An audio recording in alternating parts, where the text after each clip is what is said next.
નમસ્કાર મિત્રો, અમારી ચેનલ ભક્તિ વાસ્તુમાં આપનું સ્વાગત છે। મિત્રો, જ્યારે પણ પૃથ્વી પર પાપનું પ્રમાણ વધ્યું છે ત્યારે ભગવાન વિષ્ણુએ અવતાર લીધો છે અને તે દુષ્ટોનો નાશ કર્યો છે। હિન્દુ પુરાણો અને ધાર્મિક ગ્રંથો અનુસાર ભગવાન વિષ્ણુનો 10મો અવતાર કલિયુગમાં કલ્કી અવતારના રૂપમાં જન્મ લેશે। તેઓ હજુ પણ કલ્કી અવતારની રાહ જોઈ રહ્યા છે અને આજે અમે તમને જણાવીશું કે તેઓ કલ્કી અવતારના રૂપમાં જન્મ લેશે।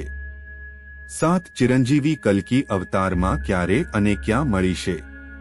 આ જાણવા અંત સુધી વિડિયો જોતા રહો। બજરંગબલી આ દિવ્ય પુરુષોની યાદીમાં પ્રથમ નંબરે આવે છે। શાશ્વત મહાપુરુષ અને રામ ભક્ત હનુમાનજીનું નામ આવે છે। હનુમાનજીને માતા સીતાએ શાશ્વત અમર જીવનનું વરદાન આપ્યું હતું અને ભગવાન શ્રી રામે બજરંગબલીને આપ્યું હતું કળિયુગના અંત સુધી જીવવાનો અધિકાર અને રામકથાનો પ્રચાર કરવાની પરવાનગી આપવામાં આપી હતી। હનુમાનજીના જીવિત હોવાના પુરાવા આજે પણ ઘણી જગ્યાએ જોવા મળે છે। મહાભારતના વન પર્વ અધ્યાય 151 અનુસાર એકવાર ભીમ દ્રૌપદી માટે ફૂલ લઈને ગંધમાદન પર્વત પર જઈ રહ્યા હતા ત્યારે તે હનુમાનજીને મળ્યા। એવું પણ કહેવાય છે કે બજરંગબલી શ્રીલંકાના માતંગ કુળમાં દર 41 વર્ષે આવે છે અને બ્રહ્મા જ્ઞાન આપે છે। કળિયુગના અંતમાં જ્યારે પાપની મર્યાદા વધી જશે ત્યારે ભગવાન કલ્કી આ પૃથ્વી પર અવતરશે। ત્યારે બજરંગબલી ફરી એકવાર શ્રી રામજીને ભગવાન કલ્કીના રૂપમાં જોશે અને પછી શ્રી રામે આપેલા વચન પ્રમાણે તેમનો કાર્યકાળ પણ પૂર્ણ થશે। પરશુરામ ચિરંજીવી મહાપુરુષોની યાદીમાં બીજું નામ પરશુરામજીનું છે। પરશુરામજી ભગવાન વિષ્ણુના 6ઠ્ઠા અવતાર છે। તેના પુરાવા મહાભારત કાળમાં પણ જોવા મળ્યા હતા। આપણે જણાવી દઈએ કે પરશુરામજી ગુરુ દ્રોણાચાર્યના પણ ગુરુ હતા। ભગવાન કલ્કીનું ગ્રુપ બી છે એવું જોઈએ કે મહાભારત કાળમાં પણ તેમનું નિવાસસ્થાન મહેન્દ્રગિરી પર્વત હતું અને આજે પણ કળિયુગમાં તે આ જ પર્વત પર તપસ્યામાં મગ્ન છે અને કલ્કીના અવતારની રાહ જોઈ રહ્યા છે। પછીના મહાપુરુષ છે રાજા બલિ। રાજા બલિ શ્રી હરિભક્ત પ્રહલાદના વંશજ છે। તેમણે પોતાની શક્તિથી ત્રણેય લોક જીત્યા હતા। આ સાથે તેઓ એક મહાન પરોપકારી પણ માનવામાં આવે છે। જો પૌરાણિક કથાઓનું માનીએ તો ભગવાન વિષ્ણુએ રાજા બલિનું અભિમાન તોડવા માટે વામન અવતાર લીધો હતો।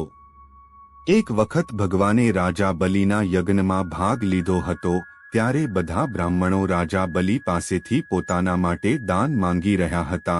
જે પછી બ્રાહ્મણ ભગવાનનો વારો હતો ત્યારે તેમણે ફક્ત 3 પગલાં જ જમીનના માગ્યા। તે સાંભળીને રાજા બલિ અને હાજર બધા બ્રાહ્મણો હસ્યા। રાજા બલિએ કહ્યું, તમે તમારા નાના પગથી કેટલી જમીન માપશો અને કંઈક બીજું માંગશો?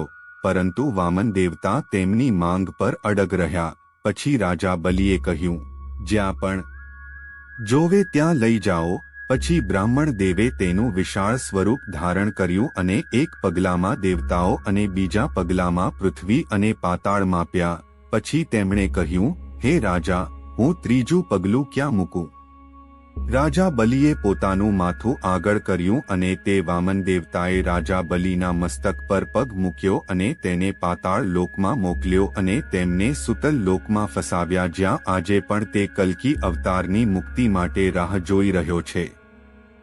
વિશેષ અર્થ મિત્રો, આપણે ચોથા મહાપુરુષ લંકાધિપતિ વિભીષણ વિશે વાત કરીશું જેઓ ભગવાન રામના પ્રખર ભક્ત હતા। જ્યારે લંકાપતિ રાવણે માતા સીતાનું અપહરણ કર્યું હતું ત્યારે વિભીષણે તેમના ભાઈ રાવણને ભગવાન રામ સાથે લાંબા સમય સુધી દુશ્મની ન રાખવા કહ્યું હતું। જે પછી રાવણે તેમને લંકામાંથી હાંકી કાઢ્યા હતા ત્યારે વિભીષણ ભગવાન રામની સેવા કરવા ગયા હતા અને રાવણના અધર્મનો અંત લાવવા માટે ધર્મને સમર્થન આપ્યું હતું। તેથી જ ભગવાન શ્રી રામે વિભીષણને લાંબા આયુષ્યનું વરદાન આપ્યું હતું જે આજના યુગ એટલે કે કળિયુગના અંત સુધી ટકી રહેશે। યુધિષ્ઠિરના રાજસૂય યજ્ઞ દરમિયાન સહદેવ વિભીષણને મળ્યા પછી મહાભારત કાળમાં પણ સંમેલનના અસ્તિત્વના પુરાવા મળ્યા હતા। કલયુગમાં વિભીષણ ક્યાં છે તે કોઈ જાણતું નથી, પરંતુ એ ચોક્કસ જાણીતું છે કે તે યુગમાં પણ તેમનું એક જ લક્ષ્ય છે જે તેમના ભગવાન કલ્કીનો અવતારને મળવાનું છે. અશ્વત્થામા ન્યાયમૂર્તિ અશ્વત્થામાનું નામ પણ મહાપુરુષોમાં સામેલ છે. ગુરુ દ્રોણાચાર્યના પુત્ર અશ્વત્થામા આજે પણ આ લોકો માટે મુક્તિની શોધમાં ભટકી રહ્યા છે. અશ્વત્થામાએ મહાભારતના યુદ્ધમાં કૌરવોનો સાથ આપ્યો હતો.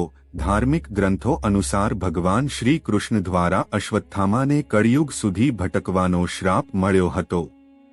અશ્વત્થામા વિશે પ્રચલિત માન્યતા એ છે કે અશ્વત્થામા દરરોજ મધ્ય પ્રદેશના અસીરગઢ કિલ્લામાં આવેલા પ્રાચીન શિવ મંદિરમાં ભગવાન શિવની પૂજા કરવા આવે છે.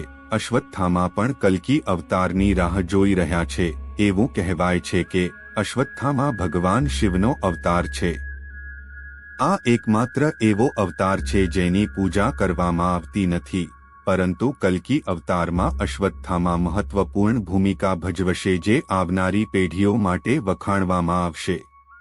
મહર્ષિ વ્યાસ અશ્વત્થામા પછી છઠ્ઠા શાશ્વત મહાપુરુષ છે.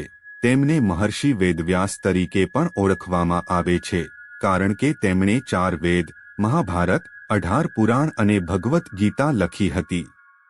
મહર્ષિ વ્યાસે તેમના જન્મ પહેલા ભગવાન કલ્કીના અવતાર વિશે શાસ્ત્રોમાં લખ્યું હતું. એક મહાન તપસ્વી હોવાને કારણે મહર્ષિ વેદ વ્યાસ આજે પણ કળિયુગમાં ભગવાન કલ્કીના દર્શન માટે તપસ્યામાં મગ્ન છે. કૃપાચાર્ય કળિયુગના પ્રવાસીઓની સાથે એક મહાપુરુષ છે. કૃપાચાર્યને સંસ્કૃત ગ્રંથોમાં ચિરંજીવી તરીકે વર્ણવવામાં આવ્યા છે.